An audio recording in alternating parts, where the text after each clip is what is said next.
All right, so what you're looking at here is the DRZ400 factory petcock. And it's a vacuum operated petcock. That means when the engine is theoretically spinning, it should be allowing fuel to flow through. When the engine is not spinning like it is now, it should be shut off, and in the on position here where it should not be dripping fuel like this. The prime position, however, it should let fuel flow freely like you see here.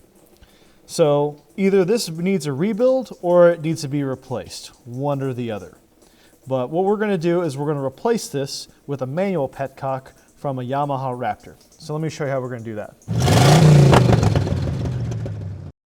Step 1, we're going to drain the fuel tank. Remove any fuel we can from the petcock. After removing the tank from the bike, the petcock removes with 2 bolts using a Phillips screwdriver. Here's the stock DRZ400 petcock on top and the Yamaha Raptor petcock on bottom.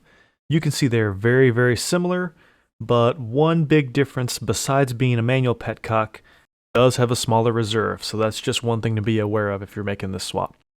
The factory petcock is covered in corrosion and the screen on the reserve is actually broken, so this wasn't rebuildable anyway and had to be replaced. I'm reusing the petcock spacer and bolts, and this bike sat for a while, so there's definitely a lot of corrosion inside this piece. So here I'm just filing it all out, getting back to smooth, clean metal, and then gonna polish it out with some sandpaper. Okay, so this is the Yamaha Raptor petcock installed in the DRZ400 tank. And as you can see, it bolts right in. So if you have a Clark, which is a larger tank, or another aftermarket tank that's larger, this will drop it down a couple inches, and this outlet is basically a straight shot to the carburetor and you're done. If you have a stock tank though, like I do, this doesn't really work in its stock form. So with the fuel outlet over here, to get fuel from there to the carburetor, you got to make some tight bends that kink and then gets in the way of the choke. So in stock form, it doesn't really work. What we're going to have to do is we're going to have to modify this to be more like the factory petcock, which has an outlet on the bottom. So what we're going to do is we're going to install an 1/8 inch NPT to 5/16 hose barb in this side of the petcock here, which will allow us to bring the hose down from this side, straight in, no binding, no kinking, and allows us full access to the choke. In addition to the hose barb, we're also going to need an 1/8 inch NPT plug, an 1/8 inch NPT tap, and some Permatex high temperature thread sealant 59214, which is fuel resistant. And here's the Yamaha part number for the petcock if you want to use it. To modify the petcock, we're going to start by disassembling it completely. 2 screws and everything comes apart.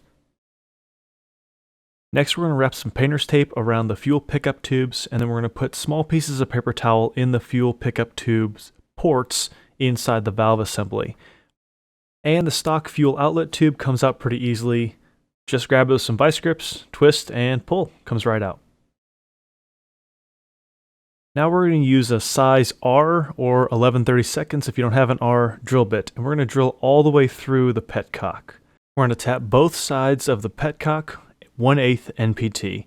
This side is going to get the plug, and then the other side is going to get the elbow fitting. We made a lot of chips, which is why we blocked off those ports, so we're going to clear that out with some compressed air, some brake clean, and then some more compressed air. A little Permatex thread sealer, and we can install the elbow, and the brass plug on the other side with some more high temperature sealant. Now the petcock can go back together the same way it came apart, with 2 screws holding it all together. With all the crud and corrosion on the petcock, I figured I'd take a look inside the tank with my trusty Borescope. Since I had to go through the carb and I knew this bike had been sitting a while, no surprise, but I found a pretty distinct rust line where probably the fuel evaporated and corroded the inside of the tank.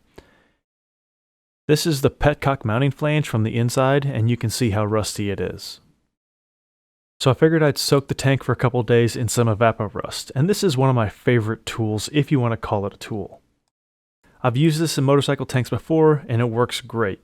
After a couple days, you're going to flush it out, and you're going to get a lot of this nasty black sludge out, and that's the old rust that's been converted.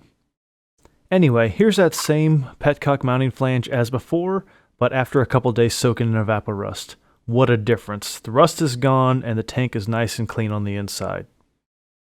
So here's the finished product with the modified Petcock installed. As you can see, a hose goes on here easily, no kinking, no binding, and the choke is easily accessible with no interference from the hose whatsoever.